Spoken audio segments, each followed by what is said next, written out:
Adam Chris for MyMMAnews.com, joined by Chris Stanford, who takes on JJ Veramendi at USKA. It's on July 20th.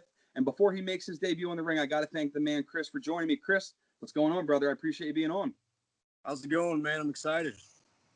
Hey, man, I'm excited to see you make your debut in the ring. So I got to ask, first and foremost, what got you into fighting from the get-go? I mean, we mentioned off record that you're 30 years old, but everybody has their place where they want to start, you know, whether it be from where they're a kid, whether they're a teenager, whether they're an adult. I'll leave it to you, man. What made you get into fighting? Well, my grandfather, he was a pro boxer, so like it's in my DNA. And I fell in love with MMA when I first started watching like UFC, like George St. Pierre's and all them. So as soon as I seen them do it, I was like, man, I gotta try this myself. And so tell us, why did you wait until 30 to start your career? I mean, that's a little bit later. Like I said, some people start when they're kids. Some people start when they're teens. I started in my 20s and gave it up pretty quickly for the journalistic side of it. But why'd you start when you're 30? Well, I was in the military. I was ex-infantry, so they kind of had me for the longest time. And then I found a gym when I got out, and I fell in love. So what gym are you training at now? Damage Inc. in Johnstown, New York, or PA. So what can you tell us a little bit about that training atmosphere? What made you fall in love with it? I mean, not many. It takes a special individual to walk into a gym, get the shit kicked out of them, honestly, and then be like, you know what? I actually really want to do this. I want to enjoy it. I want to do this for the rest of my days, per se. Well, being in the infantry, it gave me that adrenaline rush. So I needed to find something that gives me that same kind of feeling. And besides riding motorcycles, I went to this gym and they kicked the hell out of me, and I fell in love first days. So can you tell us a little bit about like what's your everyday training schedule when you go in there, when you clock in from when you get out of there? We usually train from like 5:30 all the way up to 9:30 at night.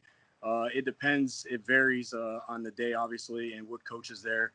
Usually we start off with like weapons training, weapons defense, and then it transitions to either MMA or kickboxing for that day. Okay. So what kind of weapons do you deal with when you're in the gym? I mean, obviously that doesn't transition your MMA career, but I'm a little curious, what kind of weapons you still training with today? Well, actually, everything we do with weapons, it works with MMA and kickboxing as well.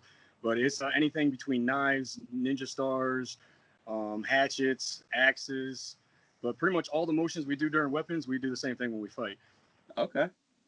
So as being ex-military, obviously that has to, I mean, that precedes and trumps anything that you can mentally train for in the ring or in the cage. You know what I mean? I mean, you've been in there, you've done that, you've done your combat training.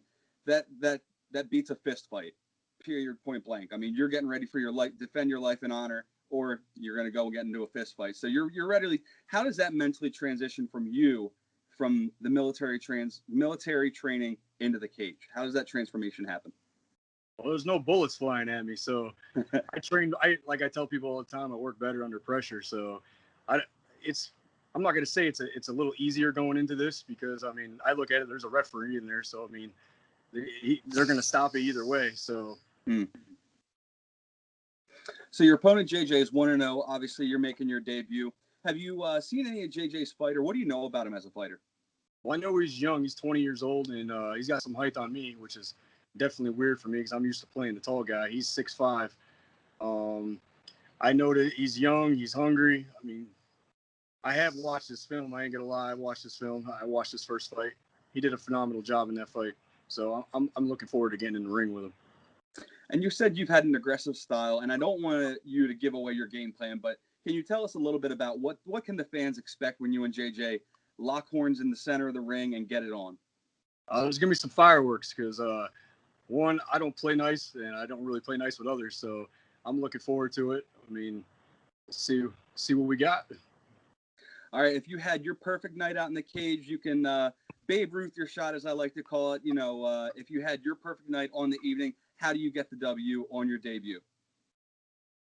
I really don't want to do that. So I'll just say, as long as my cardio is there, we'll be there. Fair enough, man. Chris Stanford, I appreciate your time. I'm going to let you go. I look forward to seeing you in the ring, making your debut. I look forward to seeing big things in your fight future, man. I appreciate the time. Thank you for joining me. No problem. Thank you. All right, Chris Stanford, ladies and gentlemen.